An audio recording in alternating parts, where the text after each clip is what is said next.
আলহামদুলিল্লাহ, আল্লাহ রাব্বুল আলামিনের অশেষ রহমতে আরও একবার পরিবারের সবার সঙ্গে উমরা করার তৌফিক পেয়েছি। উমরা সম্পন্ন করে সারাদিন মক্কায় কি করলাম, কোথায় কোথায় জিয়ারা করতে গেলাম, ক্লক টাওয়ার ঠিক কতটা এক্সপেন্সিভ, আর মক্কার রাতের মার্কেট থেকে রাত 1টার সময় কি কিনলাম, মানে মাত্র 24 আওয়ার্সের মধ্যে মক্কায় কিভাবে সবকিছু কভার করলাম, সেই সবকিছু শেয়ার করব আমার আজকের ব্লগে। হোটেল থেকে মসজিদুল হারামে আসার পথের 5 মিনিটের রাস্তাটুকুই অনেক বেশি শান্তিপূর্ণ আলহামদুলিল্লাহ। তবে যে মুহূর্তে আমরা 79 নম্বর গেটের সামনে এসে দাঁড়াই, তখন না সবকিছু একদম অন্যরকম লাগে। It really feels like the gate of heaven. সুবহানাল্লাহ।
আজানের মোমেন্টটুকুর একদম অরিজিনাল সাউন্ডই আমি রেখে দিচ্ছি, কারণ আমি জানি যতবারই আমি হয়তোবা এই ভিডিওটা দেখবো আমার নিজের কাছে একটা প্রশান্তি অনুভূত হবে।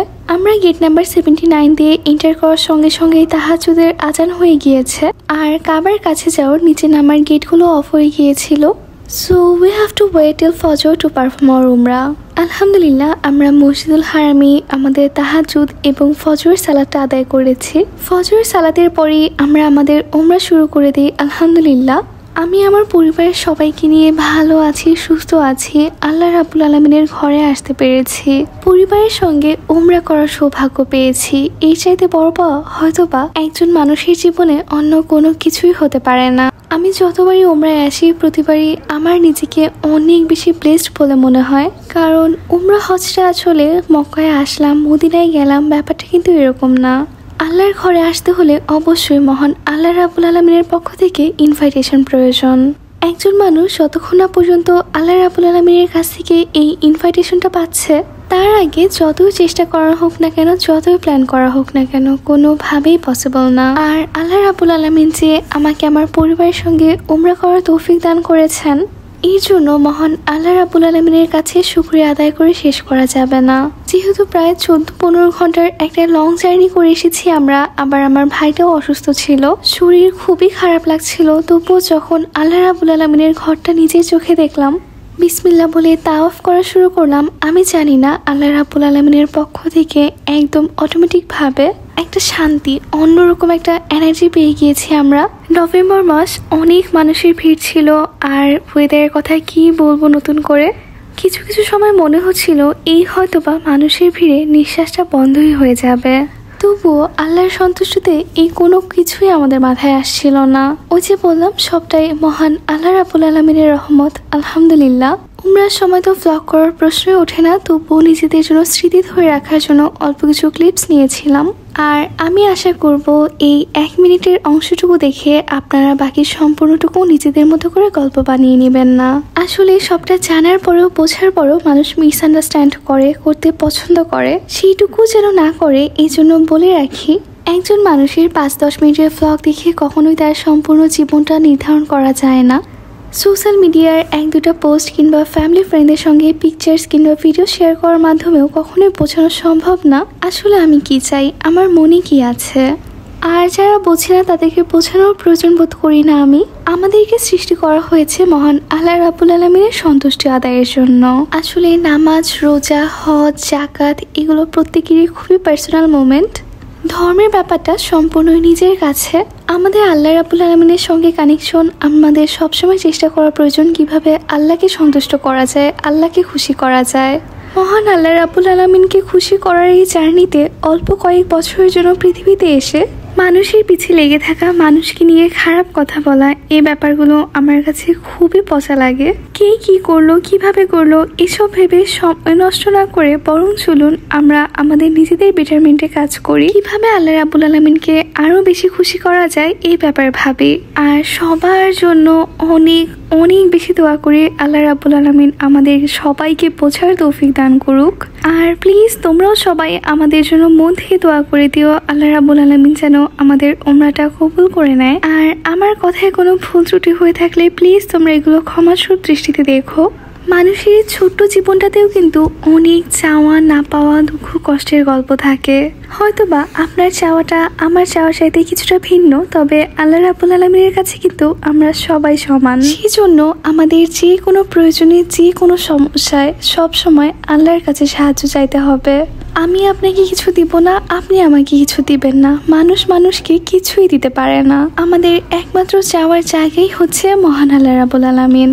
সামান্য একটা জুতার ফিতার প্রয়োজন হলেও কিন্তু মহান আল্লাহ রাব্বুল আলামিনের কাছেই সাহায্য চাইতে হবে, কারণ দেওয়ার মালিক তো একমাত্র মহান আল্লাহ রাব্বুল আলামিন। আজকে যেহেতু অনেক মানুষের ভিড় ছিল, পৃথিবীর বিভিন্ন প্রান্ত থেকে হাজিরা এসেছে আল্লাহর ঘর দেখার জন্য, উমরা পালন করার জন্য। আজকে আমাদের উমরা করতে অনেকটা সময় লেগে গিয়েছে, তবুও যে আল্লাহ রাব্বুল আলামিন সুস্থ সবল ভাবে আমাদের সবাইকে উমরা করার তৌফিক দান করেছে, এটাই আলহামদুলিল্লাহ। উমরা সম্পন্ন করে আমরা একটা বাঙালি হোটেলে চলে এসেছি, খুব সম্ভবত চিটাগংয়ের হোটেল এটা। এখান থেকে আমরা আমাদের ব্রাঞ্চটা কমপ্লিট করে নিচ্ছি। ওদের খাবার টেস্ট অনেক মজা ছিল আলহামদুলিল্লাহ। আর খাওয়া দাওয়া কমপ্লিট করার পর এবার আমাদের সবচেয়ে বেশি প্রয়োজন ছিল হচ্ছে চা। যদিও ওদের চাটা টপ নট ছিল এমনটা বলবো না, but it was good enough আলহামদুলিল্লাহ। খাওয়া দাওয়া শেষে আমরা 11:30টার দিকে হোটেলে ব্যাক করি। আর আমাদের আর জুম্মার নামাজের জন্য মসজিদুল হারামে আসা পসিবল হয়নি, কজ আমাদের শরীর অনেক বেশি খারাপ লাগছিল। এই জন্য আমরা হোটেলে এসে কিছুটা সময় রেস্ট করি, তারপর আসরের নামাজের পর আমরা বের হয়েছিলাম। এখন আমরা জিয়ারা করতে যাব। জিয়ারা হচ্ছে ঘুরে দেখা। এখন আমরা আমাদের আর নিজেদের গাড়ি নিচ্ছি না, আমরা গাড়ি ভাড়া করে নিয়ে যাচ্ছি, কজ কোথায় কোনটা আছে আমরা তো ভালো মতো লোকেশন বুঝি না, গুগল ম্যাপ দিয়ে দেখতে গেলে অনেকটাই টাইম চলে যাবে। আর তার চাইতে বড় ফ্যাসিলিটি হচ্ছে ট্যাক্সি ভাড়া করলে দেখা যায় ড্রাইভাররাই যাওয়ার পথে আমাদেরকে বিভিন্ন রকমের হিস্ট্রি বলতে থাকে। হয়তো বা আমরা ছোটবেলায় বইতে পড়েছি, বাট এখন আমরা যখন সরাসরি সেই প্লেসগুলো ভিজিট করব, তখন কিন্তু আবার হিস্ট্রিগুলো শুনতে অনেক বেশি ভালো লাগবে। আর ট্যাক্সি ভাড়া করার সময় অবভিয়াসলি একটু ভালো মতো বার্গেনিং করে নিতে হবে, আর ভালো মতো কথা বলে নিতে হবে। কোন কোন লোকেশন দেখাবে, সবকিছু হিস্ট্রি আমাদের সঙ্গে শেয়ার করবে কিনা, কোনো স্পটে গিয়ে যেন তাড়াহুড়া না করে, আমাদেরকে যেন প্রত্যেকটা জায়গা আস্তে ধীরে দেখে নিতে দেয়। এগুলো কিন্তু ট্যাক্সি ঠিক করার সময় ভালো মতো কথা বলে নিতে হবে। যেহেতু আমাদের এর আগেও বেশ কয়েকবারের এক্সপিরিয়েন্স আছে আলহামদুলিল্লাহ, এই জন্য বলতে পারছি যে সব ট্যাক্সি ড্রাইভার কিন্তু ভালো হয় না। ভালো হয় না বলতে সবার সেম পেশেন্স হয় না, অনেকে আবার হিস্ট্রি প্রপারলি শেয়ার করে না আমাদের সঙ্গে। তাই ট্যাক্সি ঠিক করার সময় এই ব্যাপারগুলো একটু নোটিস করার প্রয়োজন। যদিও আমাদের আজকে ড্রাইভার আঙ্কেলটা খুবই ভালো ছিল, একজন পাকিস্তানি আঙ্কেল ছিল। উনি আমাদেরকে প্রত্যেকটা প্লেসের হিস্ট্রি বলছিল আর যাচ্ছিল। ইভেন আঙ্কেলটা আমাদেরকে এমন প্রপোজালও দিয়েছিল যে আমাদের যদি উর্দু বুঝতে প্রবলেম হয় উনি আমাদের জন্য বাংলা রেকর্ড প্লে করে দিবে। যাওয়ার পথে আমাদের ছোটোখাটো অনেক স্পটই দেখাচ্ছিল, সব জায়গাতে আসলে গাড়ি থামিয়ে নামিয়ে দেখতে হয় না। কুরা ইউনিভার্সিটি, মসজিদ আল রাজি, তারপর কাবা শরীফের যিনি ইমাম তার বাড়ি, এমন ছোট ছোট অনেক প্লেসই আমাদেরকে ইন্ডিকেট করে দেখিয়েছে। আমি কিছু ভয়েস রেখে দেওয়ার ট্রাই করব তোমাদের জন্য। ये राइट साइड में मस्जिद अल राजी है, अल राजी मस्जिद। ये अल राजी कंपनी है ना, जो बैंक अल राजी जो है उन्होंने बनवाई हुई है, बहुत बड़ी मस्जिद है।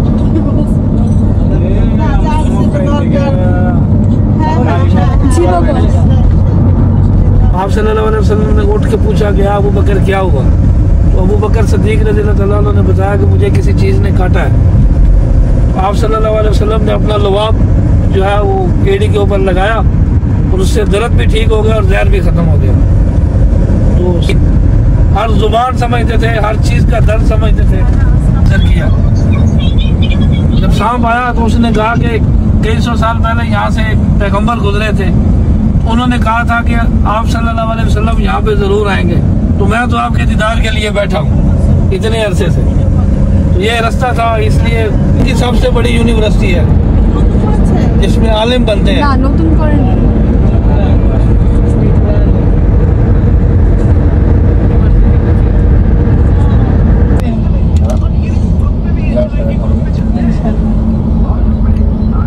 उतरेंगे। আমরা সব সময় টিভিতে, ভিডিওতে কিংবা ছবিতে যতটুকু জায়গা আরাফার ময়দান বলে জেনে থাকি, আরাফার ময়দান কিন্তু আসলে এই অল্প একটু জায়গা না, বিশাল বড় জায়গা জুড়েই হচ্ছে আরাফার ময়দান বলা হয়। মানুষ যখন এই আরাফার ময়দানে প্রবেশ করে পা রাখে, সেই মুহূর্তে তার পূর্ববর্তী জীবনের সমস্ত গুনাহ মাফ করে দেয় আল্লাহ। আর এখন তো আমরা মসজিদুল হারাম থেকে গাড়িতে করে এসেছি এখানে, তবে বড় হজের সময় কিন্তু হাজিদেরকে পায়ে হেঁটে আরাফার ময়দানে আসতে হয়। এই আরাফার ময়দানে এসে মানুষ যেই দোয়াই করবে না কেন আল্লাহ রাব্বুল আলামিন সেই সমস্ত দোয়া কবুল করবেন ইনশাআল্লাহ। আর পাহাড়ের উপর ওই যে ইন্ডিকেট করা যে অংশটুকু দেখতে পাচ্ছ, ঠিক এই জায়গাটায় দাঁড়িয়ে কিন্তু আমাদের মহানবী সাল্লাল্লাহু আলাইহি ওয়াসাল্লাম বিদায় হজের ভাষণ দিয়েছিলেন। আমরা আরাফার ময়দানে পৌঁছাতে পৌঁছাতে মাগরিবের ওয়াক্ত হয়ে যায়। এখানেই আমাদেরকে মাগরিবের সালাতটা আদায় করে নিতে হয়েছে।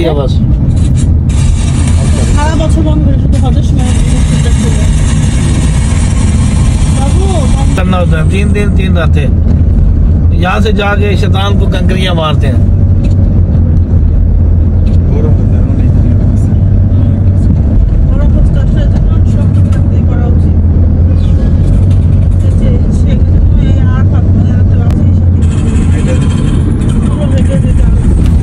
বড় হজের সময় হাজিদেরকে কিন্তু এই মিনাতে এসে স্টে করতে হয়। আবার শয়তানকে পাথর মারার যে জায়গাটা আছে এটাও কিন্তু এখানেই অবস্থিত। वो छोटा सा मीनार नजर आ रहा है लेफ्ट साइड में, छोटा वाला मीनार है। हाँ, ये वो जगह है जहाँ पे हजरत इब्राहिम अलैहिस्सलाम हजरत इस्माइल अलैहिस्सलाम की कुर्बानी देने के लिए लाए थे और छुरी चलाई थी गले पे, लेकिन वो अल्लाह पाक ने जन्नत से दुम्बा भेजा तो वहाँ से कुर्बानी यहाँ से शुरू हुई है इस जगह।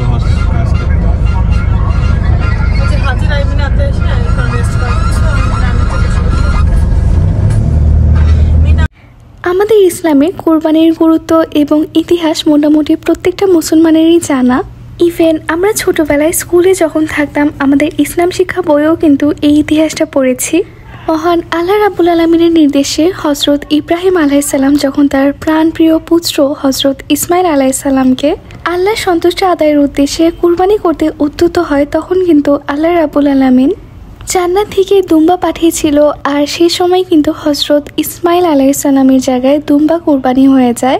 আর এভাবেই কিন্তু আমাদের কুরবানির প্রচলনটা শুরু হয়, যারই ফলশ্রুতিতে এখন আমরা প্রতি বছর প্রত্যেকে নিজের সামর্থ্য অনুযায়ী ঈদুল আজহাতে আল্লাহ রাব্বুল আলামিনের সন্তুষ্টি আদায়ের উদ্দেশ্যে গরু, ছাগল, মহিষ, ভেড়া কিংবা উট কোরবানি করে থাকি।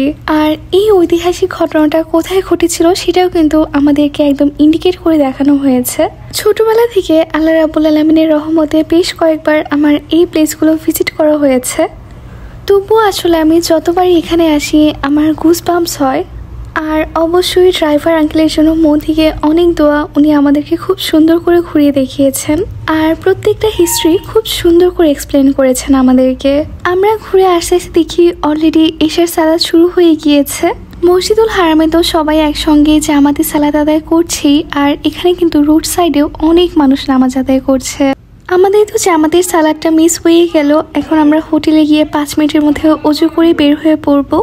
যদিও আমাদের জামাতটা মিস হয়ে গিয়েছে, তবুও আমরা চাচ্ছিলাম মসজিদুল হারামে গিয়ে আমরা নামাজটা আদায় করব। এখন যেহেতু মাত্রই এশার সালাদ শেষ হয়েছে, অনেক মানুষের ভিড় ছিল অবভিয়াসলি।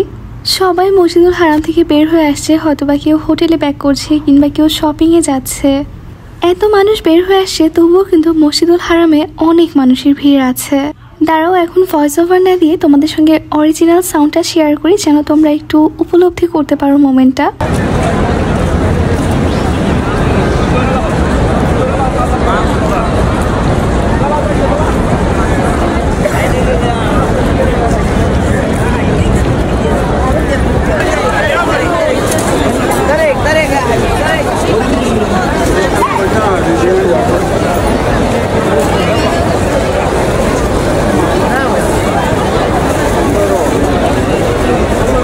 ফজর, এশা, তাহাজ্জুদ প্রত্যেকটা সালাতের ওয়াক্তেই কিন্তু এরকম ভিড় হয় মসজিদুল হারামের সামনে।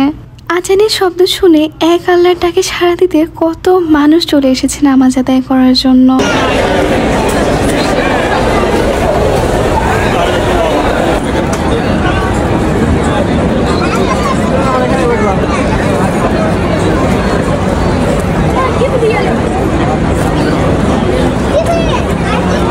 মসজিদুল হারামের সামনে এই যে এভাবে ফ্লোরে বসে থাকা কি পরিমাণ যে শান্তির, এটা আমি জানি না, আমি এক্সপ্লেন করতেই পারবো না।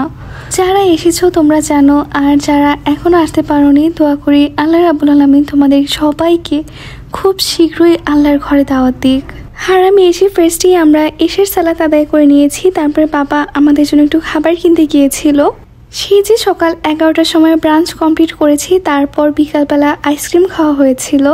আর এখন কিন্তু অলরেডি রাত 8:30 বেজে গিয়েছে। আমাদের মক্কা মদিনায় আসলে এরকমটাই হয়, কখন খাচ্ছি কখন ঘুমাচ্ছি কোনো কিছুর খেয়াল থাকে না।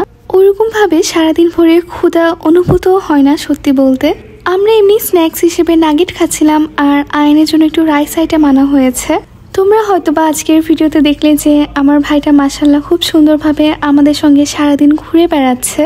কিন্তু এই সময়টাতে আমার ভাইটা যে কি পরিমাণে অসুস্থ ছিল এটা আল্লাহ রাব্বুল আলামিনই ভালো জানেন।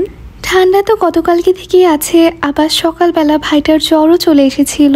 সবই আল্লাহ রাব্বুল আলামিনের রহমত। আসলে ভাগ্যিস বাবার সময় মতো ওষুধটা কিনে আয়নকে খাওয়াতে পেরেছিল, এই জন্য আমার ভাইটা সারাদিন একটু ঘুরতে পেরেছে আমাদের সঙ্গে, আলহামদুলিল্লাহ। আয়ান ছোট মানুষ, তবুও কিন্তু মক্কা মদিনায় আসলে আয়ান সম্পূর্ণটা সময় আমাদের সঙ্গে ঘুরে বেড়ায়।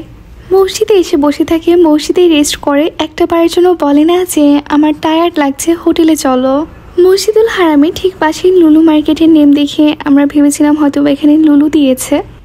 পরে ভেতরে যাওয়ার পরে জানতে পারলাম এখানে এখনো লুলু মার্কেট দেওয়া হয়নি, দেওয়ার ব্যবস্থা করা হচ্ছে। হোপফুলি মসজিদুল হারামের পাশে খুব শীঘ্রই আমাদের পছন্দের লুলু মার্কেট দেখা যাবে ইনশাল্লাহ। এখন হচ্ছে আমরা ক্লক টাওয়ার নিচে একটা জুস বারে এসেছি জুস পারচেস করার জন্য। ফার্স্টে আমাদের কাছে জুসের প্রাইসটা বেশি বলে মনে হচ্ছিল, বাট যখন আমরা জুসটা টেস্ট করলাম ইট ওয়াজ ওয়ার্থ ইট। এবার আমরা চলে এসেছি সবার সবচেয়ে আকর্ষণের জায়গা ক্লক টাওয়ারে। প্রায় দীর্ঘ 22 বছর আগে 2002 সালে ক্লক টাওয়ার কনস্ট্রাকশনের কাজ শুরু হয়েছিল, যেটা সম্পূর্ণ হয়েছে 2012 সালে। সরি, একটু ভুল বলে ফেলেছি, কনস্ট্রাকশনের কাজ 2011 সালে শেষ হয়েছিল, তারপর ওপেনিং হয়েছে 2012 সালে। অনেকেই হয়তোবা ভাবে যে 120 তলার এই বিল্ডিংটা সম্পূর্ণটাই একটা হোটেল, বাট এমনটা কিন্তু না। এই ক্লক টাওয়ারের মাঝে হোটেলের পাশাপাশি শপিং মল, তারপর পাবলিক এক্সিবিশনের ব্যবস্থা রয়েছে, বিভিন্ন রকমের ক্যাফে রয়েছে, ফুড কোর্ট রয়েছে। যদিও মলের বেশ কয়েকটা এন্ট্রেন্স রয়েছে, বাট তোমরা যদি মেইন এন্ট্রেন্সে প্রবেশ করো তবেই কিন্তু মলের আসল সৌন্দর্যটা বুঝতে পারবে। যদিও টাওয়ারটা সবার কাছে মক্কার ক্লক টাওয়ার বলে পরিচিত, বাট এটার আসল নাম কিন্তু আবরাজুল বাইট টাওয়ার্স। 2012 সালে কিন্তু বিশ্বের সর্বোচ্চ বড় ভবন এটাই ছিল। তবে বর্তমানে কিন্তু বিশ্বের সর্বোচ্চ তৃতীয় উঁচু ভবনের মর্যাদা লাভ করেছে এই মক্কার ক্লক টাওয়ার। আমাদের কারোই আর অজানা নয় যে এ পর্যায়ে প্রথম অবস্থান অর্জন করেছে দুবাইয়ের বুর্জ খলিফা, আর দ্বিতীয় অবস্থানে আছে সাংহাইয়ের সাংহাই টাওয়ার। এই ক্লক টাওয়ার শপিং মলের মধ্যেই কিন্তু বিশ্বের নামি দামি সমস্ত রকমের বড় ধরনের ব্র্যান্ড অ্যাভেলেবেল আছে। যেহেতু আমি এর আগেও অনেকবার ক্লক টাওয়ারে এসেছি, এজন্য ক্লক টাওয়ারের জিনিসপত্রের দামের ব্যাপারে আমার ভালো মতোই আইডিয়া আছে। আর আসার আগে আমরা জানতাম আমরা ক্লক টাওয়ারের ভিতর থেকে কোনো শপিং করব না। কেন এটা বলছি তোমরা একটু পরেই বুঝতে পারবে। তবে আমার ইচ্ছা ছিল ক্লক টাওয়ারটা নিয়ে একটা আলাদা ডিটেলসে ব্লগ করার জন্য, যে এখানে কী টাইপের শপিং মানে সব অ্যাভেলেবেল আছে, কী কী পাবা তোমরা এখানে, কিংবা প্রাইস কেমন হতে পারে। বাট আমাদের আজকে সময় স্বল্পতার কারণে সেটা আর হয়ে ওঠেনি। আমি অল্প কিছু ক্লিপস নিয়েছি, ওগুলোই তোমাদের সঙ্গে একটু শেয়ার করছি। ফার্স্টে আমরা চলে এসেছি বডি শপে। যদিও বডি শপ হচ্ছে ইন্টারন্যাশনাল ব্র্যান্ড, এটার প্রাইসও ইন্টারন্যাশনালি মেজার করা হয়ে থাকে। অ্যান্ড আই থিঙ্ক আমার স্কিনের অবস্থা দেখে তোমরা বুঝতে পারছো আমি স্কিন কেয়ারের ব্যাপারে খুবই কাঁচা। আমার স্কিন কেয়ার বলতে কোনো কিছুই করা হয় না। So body shop is definitely not a place for me. মামুনি এসেছিল, মামুনি কি যেন ঘুরে ঘুরে দেখছিল। তারপরে এবার আমরা চলে এসেছি থার্ড ফ্লোরে। থার্ড ফ্লোরে আসতেই হচ্ছে আমরা ফার্স্টে একটা বোরকা শপে চলে যাই। আর এখানে বোরকার প্রাইস স্টার্টই হয়েছে 1800 রিয়েল থেকে। 1800, 2000, 2400, 3000, 3500, 5000 রিয়েলেরও বোরকা আছে এখানে। এখানে সবচেয়ে চিপেস্ট বোরকা যেটা 1700 বা 1800 রিয়েল, সেটা বাংলাদেশি টাকায় আসে 57,000 টাকা। এটা তো সামান্য একটা বোরকার প্রাইস বললাম। এখানে ছোট্ট একটা তসবি যেখানে হয়তো বা সর্বসাকুল্যে 30 থেকে 40টা দানা আছে, সেটার প্রাইসও চেয়েছে 370 রিয়াল, যেটা আমাদের বাংলাদেশি টাকায় কনভার্ট করলে হয় 12,000 টাকা। এই হচ্ছে আমাদের ক্লক টাওয়ারের অবস্থা। আই হোপ তোমরা এখন বুঝতে পারছো যে আমি কেন বলেছিলাম যে ক্লক টাওয়ারে আমরা কোনো কিছু শপিং করব না। ইভেন ক্লক টাওয়ার থেকে শপিং করতে না পেরে আমার বিন্দু পরিমাণে কষ্টও লাগে না, আফসোসও হয় না। আমি তো তোমাদের সঙ্গে অল্প কয়টা প্রাইস শেয়ার করলাম। যদি টাইম থাকতো, আমি যদি আরও ঘুরে দেখতে পারতাম, তাহলে তোমাদেরকে আরও শেয়ার করতে পারতাম। ইনশাল্লাহ আল্লাহ রাব্বুল আলামিন যদি আবারও আমার মক্কায় যাওয়া ভাগ্যে লিখে রাখেন, আমি ইনশাল্লাহ তোমাদের সঙ্গে একটা ডিটেলসে ব্লগ শেয়ার করব। রাত যেহেতু প্রায় 11টা বেজে গিয়েছে, সবাই হাংরি ফিল করছি, এজন্য আমরা আর ক্লক টাওয়ারে ঘুরছি না। আমরা এখন আলবাইকে চলে এসেছি। বাট আলবাইকে আসার পর জানতে পারলাম এখানে ব্রুস্ট অ্যাভেলেবেল নেই, শুধুমাত্র নাগিটগুলো অ্যাভেলেবেল আছে। যদি আমরা ব্রুস্ট খেতে চাই আমাদেরকে আরও 1 আওয়ার ড্রাইভ করে সিটিতে যেতে হবে। But we were too hungry for that. এই জন্য আমরা এখন বাংলাদেশি হোটেলটাতেই যাব। আর যাওয়ার পথে দেখো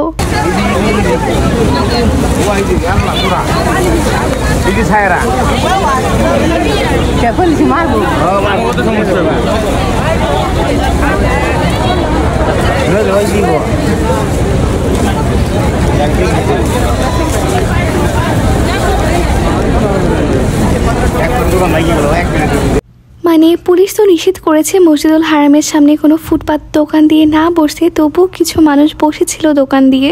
আর ওরা যখনই পুলিশের গাড়ির সাউন্ড পেয়েছে তখনই একদম সবার জিনিসপত্র নিয়ে দৌড়াদৌড়ি শুরু করেছে। যাই হোক, আমরা আবারও সেই দুপুর রেস্টুরেন্টটাতেই চলে এসেছি আমাদের ডিনারটা করার জন্য। কজ ওদের খাবারের কোয়ালিটি টেস্ট আমাদের কাছে ভালো লেগেছে। আর চাটা ওরা রাতে ভালো মতো বানিয়ে দিয়েছিল। মামুনি বলেছিল একটু বেশি করে লিকার দেওয়ার জন্য। সবাই মিলে আলহামদুলিল্লাহ একসঙ্গে ডিনার করি। তারপর ওরা হোটেলে ব্যাক করে, আর আমি, মামুনি, বাবা আর আয়ান এদিকে মার্কেটে আসি। এই মার্কেটটা কিন্তু মসজিদুল হারামের সামনে, মানে 2-3 মিনিট হাঁটা পথেই রেস্টুরেন্টের নিচে, আমাদের হোটেলের নিচে। রাত 12:30 বেজে গিয়েছে, তবুও কিন্তু অনেক মানুষ ছিল এখানে, আর প্রত্যেকটা দোকানে ওপেন ছিল।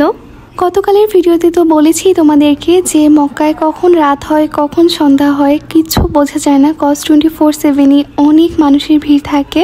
দেখা যায় মানুষ উমরায় আসলে গিফটের জন্য জিনিসপত্র কিনে। এসব সব থেকে বেশ এক্সক্লুসিভ ইউনিক জিনিসপত্র পাওয়া যায় এখানে। তসবি, চায়না মাছ, বোরকা থেকে শুরু করে সব রকমের জিনিসই অ্যাভেলেবেল আছে। আর বার্গেনিং করতে জানলে কিন্তু বেশ রিজনেবল প্রাইসে পাওয়া যায় এই জিনিসপত্রগুলো। এখানকার অধিকাংশ দোকানই কিন্তু বাংলাদেশ, ইন্ডিয়া, পাকিস্তান, মানে আমাদের এশিয়ান কান্ট্রির মানুষদের দোকান। বাংলাদেশের জন্য তো এখন আর শপিং করব না, পরে করব ইনশাল্লাহ। আর সব কিছুই আমাদের অ্যাভেলেবেল আছে আলহামদুলিল্লাহ। এই জন্য আমরা অকারণে দোকানে দোকানে ঘুরিনি আজকে, যেহেতু তেমনভাবে কোনো কিছু কেনা হবে না।